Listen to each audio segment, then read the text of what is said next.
నేను అబద్ధాలు చెప్పను అని అన్నాను. నిజం చెప్పండి. నిజం చెప్పండి.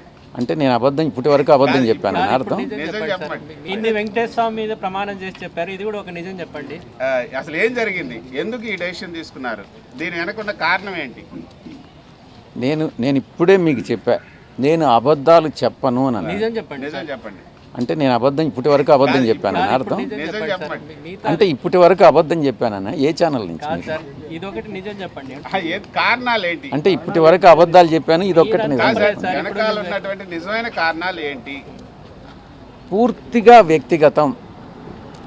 నేను ఈ యొక్క ఏ పరిస్థితుల్లోనే అయితే నేను రాజకీయ జీవితంలో నేను ప్రవేశించానో అప్పటి పరిస్థితులు వేరే, ఈరోజు ఉన్నటువంటి రాజకీయ పరిస్థితులు వేరే.